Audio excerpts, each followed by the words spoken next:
What's up, YouTube? This your boy Tay Wilson. I hope everybody having a blessed day, a good morning. Make sure y'all like, comment, and subscribe. Welcome to my channel, Trucking with Tay Wilson, and Tay Wilson Show, whatever you want to call it. Good morning, y'all. So I'm currently out in New Jersey waiting on my load. And while I'm waiting on my load, I decided I'm gonna do a video, some pros and cons on being a truck driver for Amazon, delivering freight for Amazon. So I jotted down my pros and cons list, and hopefully this help anybody that's looking into trying to get a job with driving freight for Amazon as a truck driver. So let's get into it, gang.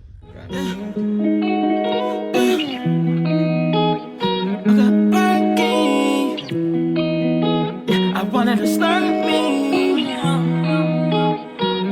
Whoa, riding in front of like who got a problem? My new bitch so bougie, all about a dollar. I wanna come on. If you're new to my channel, I drive trucks for Amazon through a third-party company. I've been driving.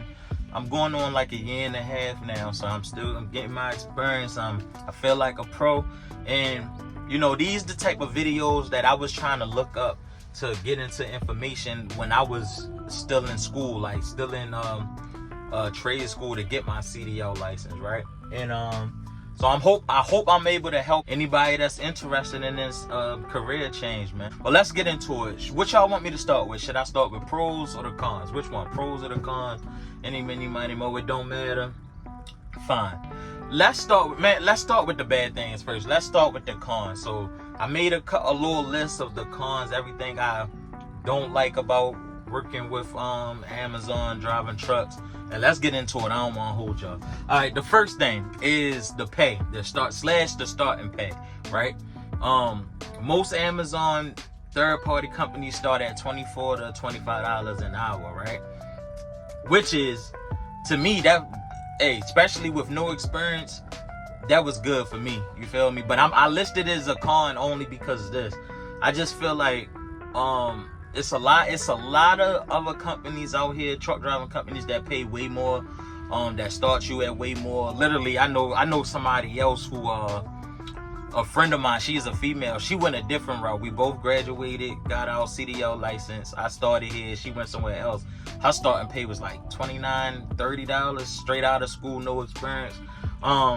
So I listed it as this could have been a con or a pro, actually, but I listed it as a con only because who don't want more money? I don't know about y'all, I want more money. I feel like the starting pay should be a little more higher, so I'm gonna list it as a con. This might be a pro for you, but this definitely is, like, it was paying straight out of school. They started me at $24 an hour, which is way more than I was getting paid at all my other jobs. But it's a con because I just feel like I wish the starting pay was a little more higher, and I wish the raises would come a little more sooner. All right, so that's my first con, is the starting pay. Number two, the safety points program. I do not like it. It irritates me. They be strict on stupid stuff, bro. If you're new to my channel, or if you've been tuned into me, y'all know I done 2 times already, I done lost a whole week because of this dumbass safety point stuff. Excuse my language. I uploaded another video. They gave me safety points for yawning, bro. Like, I don't like this safe. I agree that, you know, if you don't know, Amazon, they have a camera inside of all of the trucks and everything, and they got you on like this safety program. Basically, it monitors your speed, your braking, if you on your phone, if you eating, now yawning, just anything that they catch on camera that send an alert to them, you get points for that. So if you get too many safety points, so basically 0 is the best. You want to stay at 0, and the more you go up, that's bad. You feel me? So 0 is good. Anything over 0 is bad. You know, so when you start getting into like the 100 safety points, that's when you lose a week. So I lost a week twice. They told me if you get anything over 300 points, I want to say, you lose a whole week of working. If you get anything over 100 or 80 or 100 points, you lose 1 day. So that's their little safety program. It's a con to me, bro. They gotta, I feel like they need to go back to the drawing board with that. they be a little too strict. Come on, bro, y'all giving somebody safety points for yawning. I feel like that's ridiculous. So that whole safety points program, and then it's just like, listen, some of the stuff don't even be your fault, bro. Like literally, you could get safety points for your following distance. But basically, like a regular size car can cut you off out of nowhere, and it'll ding ding ding ding ding about your following distance, and you could get points for that. And it's not your fault. You can't control that. But they look at it like we're the professional truck drivers. You're supposed to be scanning all driving areas, and we're supposed to see if somebody's trying to get over. You get what I'm saying? So I just feel like that whole program thing is annoying. The fact that you can lose a whole week, which messes with your money, is annoying. It happened to me twice, and I was about to quit, but the reason I didn't quit though is because the reasons I got them safety points was my fault, so I had to stand on that. Let's get to the next point. My third con is this: their policies when checking in / checking out. Amazon, yes, the policies is ridiculous. To sum this up, basically, bro, they will make you, let's say you picking up an empty, right? Let's say an empty trailer is nothing. Like you, bro, they can bypass this easy as hell. Let's say you picking up an empty, your departure time is at 8 a.m. and you get there and they tell you they don't have any empties. Let's say you got there at like 6:30 a.m. Your departure time at 8 a.m. Bro, they will make you wait the entire time and there's no empties. Like literally, you can contact Amazon ROC like, hey, there's no empties. They're gonna be like, oh, okay, yeah, well, unfortunately, you're gonna have to wait your departure time, bro. So we gotta wait here for nothing. Basically, you gotta sit here a whole another hour and a half for nothing. So yeah, man, I wish they could work on that. Another example is with their check-in, check-out policy. They don't make their loads available until 30 minutes before your departure time, even though it's already ready, even though it's been ready. So basically, with this example, let's use the same time period. Let's say your departure time is at 8 a.m. Let's say you get there at 6 a.m. / 6:30. Your load can be already ready. Like it can be ready to go.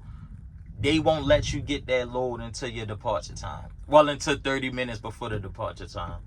I feel like that's a little annoying too, bro. Like, I don't know, bro. So, like, all this waiting around and have you sitting and waiting. The good thing is, though, I mean, you get paid hourly, so at least you on a clock. But for me, that's a con. Like, that whole check-in, check-out policy, making you wait for empties, it just be annoying. My next con, number 4, not fully being checked in by the guard shacks. This definitely pissed me off. So sometimes, man, these guard shacks won't correctly check you in. Now, what this means is this. You think that you checked in because on your phone it looked like you checked in. The whole time they didn't check you in, right? So you just waiting and waiting and waiting for your load to be ready. Whole time, finally your departure time come, right? You call your dispatcher, call Amazon, whatever, and they tell you, oh, your load been ready. Your load been ready for over an hour. You like, bro, you like, yo, it's nothing on my phone. Like your phone, my Relay app is not showing me that my load is ready, right? So that's a little annoying. So that's pretty much my quick cons right there. Some things that I don't like. So now let's get into the pros, the good thing. The good thing I do like about working for Amazon as a truck driver. Number 1, experience.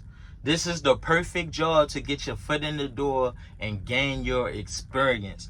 So it's like a stepping stone. As you all know, most good, like super good paying jobs, they want you to have 2 to 3 years of experience, or at least a year experience. I feel like this job, Amazon hiring you straight out of school with no experience, will give you this shot. Most of these other jobs, they're going to tell you, like, you got to go over the road. You got to go over the road since you don't have no experience. So this is a great local job that you can work, get your foot in the door, and just gain your experience over time. Just keep gaining your experience. So I feel like that's definitely a pro. Number 2, drop and hook, no touch free. I love that. So not only are you just getting your experience, you don't have to load. I know some jobs where you gotta load the whole truck, you gotta unload, you gotta use pallet jacks. You don't gotta do any of that with Amazon. It's literally drop and hook. That's it. No touch free. So I love that. All right. My third pro, the work schedule, which is 3 days minimum. I love that. I feel like, especially, I keep saying experience, especially me when this was new to me and I was trying to gain my experience. That 3-day workday is perfect, bro. It's like, it's not too much, but the hours are a little long. It's 14 hours. But man, what other job you gonna get that's starting out at $24, $25 an hour? You get your 40 hours in 3 days, and you all 4 days. I feel like that work schedule is clutch. I love it. All right. My pro number 4, overtime. Listen, if you new to my channel, I always preach this. Overtime. If you get into this driving trucks for Amazon, whatever company you go to, just make sure they offer overtime. I know the company I work for, bro, they literally be throwing out overtime. When they do the schedule, they ask you. So anything past the 3 days is overtime. So literally when they do work on the schedule, they ask, hey, who wants 4 days? Who wants 5 days? You know what I mean? So overtime, that's where you're going to get your big money. I know my overtime rate at the moment is I get paid $37.50 per hour for overtime. So imagine if I pick up another day or another 2 days, that's 14 hours. I'm going to just say if I pick up another one more day, that's 14 hours in that shift that I'm getting paid $37.50. That's almost $40 an hour. That's clutch if you ask me. All right. My 5th pro, the bonuses. Now, driving trucks for Amazon, they do give you bonuses. It just be random, but I do like that. They haven't done it in a while though, but I still put this on as a pro because they have gave us bonuses. Like literally, it'll be random as hell. Like I know, like of course, like peak season and stuff like that, you'll get some bonuses. But I'm talking like one time, out of nowhere, they was like, hey, Amazon gave everybody a bonus, $500 gonna be added to your check. Cool. Another time, hey, Amazon gave you all a bonus, $1,500 was added to your check. Yeah, literally. Now, it's not often. Like I said, it's been a little while since I got a bonus, but that is a pro that you could get bonuses from Amazon. So that's a pro right there. All right, my 6th pro, the wait station bypass with the app called DriveWise. All right, so basically, while you out delivering and stuff, while you going on the highway in these different states, you should know about the wait station. Basically, if you going past a wait station, you gotta pull in to get weighed. With Amazon, they have an app called DriveWise, and basically you sign in, you connect to your truck, and basically it lets you bypass going into the wait station. So when you pulling up on the wait station, the app will pop up and it'll start loading. I guess I don't know how they got it connected. The app will connect to the wait station, whatever it do, and it'll let you know that you can bypass it. So I feel like that's great, man. I feel like, you know, that so you don't have to keep pulling in these wait stations. Now it is like once in a blue moon, it will let you know if you can't bypass. Like I know it's some in Virginia. Like it's some when I drive in Virginia, the app will pull up. It'll be loading for me to bypass, and then it'll let me know like pull in. You gotta pull in. So yeah, but for the most part, being able to bypass them wait stations is a plus. And my last pro that I wrote down is basically how organized and how everything is organized in your Relay app and technology based. So basically, I put that all in one. So the fact that how organized it is with Amazon and how everything is organized and technology based. So basically, what I mean by that, when you working with Amazon, everything is just organized. It's simple. You pull in everything is technology based. They got like a camera that scans your license plate, boom, and I don't gotta do anything. I just literally pull up, I let it scan my license plate, and everything will pop up on my phone. It'll let me know where I need to, what parking slip I'm going to, or what dock door, dropping off, picking up. Like, everything will be right on this phone here. So I like that. In my generation, we love technology, so I feel like that's a plus, that it's just like real organized and real technology based. Like, it's not a bunch of, you don't have a bunch of you got to worry about a bunch of paperwork and doing all of that. Even your bill of landing, everything will be in your phone. So even your clocking your hours, everything is in the phone, no paper. I love it, man. So I don't want to make this video too long, but that was pretty much a breakdown of the pros and the cons of being a truck driver for Amazon. I hope this was able to help y'all. I hope I wasn't talking too fast. I hope I was making sense. And I hope that if you're looking into getting into this, overall, as you can see, I had more pros than cons. Listen, nothing is perfect. You know what I mean? Show me a job where literally everything is 100% perfect. I feel like it's not. So I feel like every job is going to be something that you don't like, or something you feel like they could work on. Overall, I feel like Amazon is a perfect place to start at. I feel like this is a perfect job to get your foot in the door, get your experience, and just use this to grow. So right now, I'm still here. Like, my original plan was to get hired here and just get a year experience, and then I'm gone. I'm going on like a year and a half now. I think I'm gonna try my best. I'm gonna try my best to push it to 2 years. You feel me? And I might look to get some other jobs after that. But just being able to get this experience and add it to your resume, that's gonna help you get better position jobs. I know Walmart, they paying money, but they want you to have at least 3 years of experience, I believe. So yeah, man, I just feel like this is a great company to get your experience and grow. So, hey, man, I don't want to make this video too long. If y'all got any questions, please hit me in the comments. Write me on Instagram at TayWilson410. I got a lot of new videos on the way. One love.